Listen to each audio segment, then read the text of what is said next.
Hey guys, hope you're all doing great. Happy New Year. Happy 2026 to all of you. I wish you a great year. Our first webinar of the 2026. I want to give a huge shout out to all of you guys that you're joining every week to learn and earn in the same time. And the second shout out I'm going to give is going to be to the share leverage funding for this beautiful opportunity. Imagine a firm that basically gonna do a webinar for you every week. I'm gonna give you a $5,000 funded account every week to those people on the webinar. So I'm gonna give a huge shout out to the share leverage funding, and basically that is insane. So today we are going to talk about handling the pressure when stocks are high. I'm gonna teach you how to handle the pressure during the trade, because you should understand too, one of the main thing in trading is by keeping your psychology calm. It's gonna help you a lot. So the first thing you should understand is, yes, we know trading is about the psychology. We know the technical analysis is not so important than psychology. But here's the other thing. All of us in the life, we having some pressure, right? You are driving, the traffic putting a pressure on your mind, and basically you have some skills. If you're driving for 2 years, 3 years, right? Once you're in the traffic, once you're on the bad road, right? Those are a pressure on your mind, right? But since you have a good skill, right? You don't let those pressure to end up with the accident, right? So it's the same thing in a trading, right? But you cannot do anything to trade without pressure. Trading is all about pressure on your mind and making a decision under the pressure. So you should understand you cannot remove the pressure. If you want to remove the pressure from trading, you shouldn't trade. That's it. As simple as that, right? But if you want, we should reframe this as like this, that you should master the skill of making a good decision under the pressure. Now, where is this pressure come from in trading? Once you are in the trade, you are going to basically, once you're entering the trade, right? The result of the trade, it's a pressure. The live market move, it's a pressure. Your fund and account balance is pressure. Stop loss is pressure. Take profit is pressure. All of these small things here, they are pressure.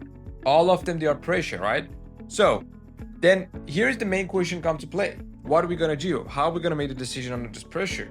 So you should understand the first thing you should focus on trading is you should understand it's all about making the decision. Trading is about decision, right? It's not about technical analysis. It's not about the fundamentals. It's not about risk management at the first. It's about making a good decision, right? Now, regarding to making a good decision, you should understand that trading is not 100%. That means you cannot guess a trade, even if you have a 70% win rate, even if you have a 60% win rate. You cannot expect that on the trade. For example, you have let's say a strategy with a 70% win rate. The trade that you are in right now, live market, that doesn't mean that's gonna have a 70% chance of the win. That's the thing that's automatically on your mind, right? That's completely bullshit. I want to remove it from your mind, right? Each trade you're gonna enter is going to be a 50-50 result. Then you're gonna ask, okay, then what is the win rate? Win rate, it's the total, it's the edge of a, let's say, a long-term game. Let's say at the end of the month, you catch 10 trade. From those 10 trade, you catch each trade by using the same strategy, same training plan, same actions in motion, same risk management. Based on that, you're gonna give an edge. You're gonna have an edge, right? And that edge is like 70% win rate, right? So that's let's say, that reason we mentioned that, let's say, trading is a long-term game. Okay, so that's where win rate is a long-term thing. It's not dependent on one trade. Now, here's the thing to come to play. Once you understand this, here, making a decision for you is going to be completely different. So, because once we make a decision in the trading, we want to make a perfect decision. We want to make a perfect, great decision without any fall. And that's not possible. Because once you understand this, that your first goal in the trading should be do not lose the money, and the second goal should be making money. Here is making decision gonna be completely different. If your goal it's like I want to make money in trading, and you're gonna catch all the trade, all of your decision gonna be I don't give a shit. I'm gonna catch all the trade. I'm gonna catch all the opportunities in the market. I'm gonna enter all of the trades. But once you reframe and re-goal the, let's say, I mean, putting the main goal as a, let's say, I don't want to lose my money. I don't want to lose, let's say, my fund account as your first priority or the goal. Here, making decision, it's gonna be completely different. How? And instead of, let's say, entering all of the opportunities in the market, what are you gonna do? Is just, you're gonna be so careful. You're not gonna enter the, let's say, low quality setup. You're not gonna enter the setup that you are not sure which that is matched with your trading plan or not. You're not gonna overtrade because your first goal, okay? Because your first goal is do not lose the money. If you put this as your first goal, listen, automatically you're not gonna overtrade. Automatically you're not gonna not gonna go or you're not gonna start to over risk. You're not gonna revenge trade. You're not gonna lose money in the market. I'm not gonna say if you put this as your first goal, you're not gonna have a stop loss. No, that's completely bullshit. But even if you put this as your first goal and if you take a stop loss, you're not gonna take any trade after it because your first goal is do not lose the money and you lost it. So you're not gonna enter a trade anymore. So see, these are the side effect of this goal, which is good. I know in the real life is different. In the real life, you should take a risk. You shouldn't be a coward. You should work harder. But in the trading is different. You cannot put this in the trading. In the trading, you should be a coward. In the trading, you should be a pussy. Okay? Sorry for my tone. I'm trying to be friendly and just showing my point to you guys, right? You should be a coward in the trading. In the trading, in the market, you should be a coward. Because you are fighting against the market, which is not 100%. And the only thing gonna save you, it's just basically be careful, managing the risk. You know, don't fall for the psychology trap. So in the trading, it's a completely different game. Okay, so once your decision became like this, at the back of your mind, you're gonna feel there is nothing else I can control. For sure, you're gonna still have a pressure. You're gonna, once you enter a trade, you're still gonna have a pressure. But you know, one of the good mindset that I have in the trading, which saved a lot of energy during my day. Why I'm mentioning about the energy? Because making decision, it's gonna cost you a lot of energy, right?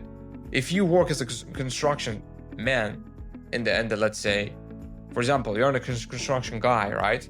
You use your physical body, right? And that's gonna cost the physical energy from you. But in the trading, making the decision, it's gonna cost the same energy, but you're using your mind. So one of the main things that I'm doing to don't let the market to cost a lot of energy from you, I don't feed the market from my energy, is I focus on the thing that I can control. What's that mean? That's mean the only thing that I can control in the trading, it's following my trading plan, making a decision based off my trading plan, and manage the position from my trading plan.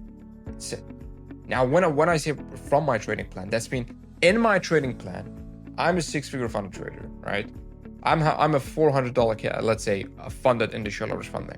So I have a trading plan, which that's tell me when I can trade, how I will analyze the market, when I will going to enter the market, how I will going to enter a trade, how are we going to analyze, how are we going to basically manage my risk, how are we going to manage my position, and my risk management table. Everything is clear. That's mean I'm not once I'm in the live market, I'm not start thinking what should I do. I have a trading plan. That's all the thing that I need to do. It's just over there. And I'm just seeing and I just act. So you need a clear trading plan. You need to sit down, put a time, and just design a great trading plan for you, which that is working, which you should test it out. You should put 2 months for back testing, forward testing to test that trading plan out, right? And once you have a good trading plan, the only thing you need to do is just follow that. Because a lot of you guys, you don't know what you should do once you take a stop loss in a day. Maybe in your back of your mind, you think, okay, I'm going to stop trading. But in my trading plan tells, if you take let's say, if you are in the minus 2% drawdown in a week, you're going to stop trading that week. If you are, let's say, up 4% in a week, you're going to stop trading that week. Even for these small things, that's helping me to basically don't fit the market from my energy by starting thinking and making a decision.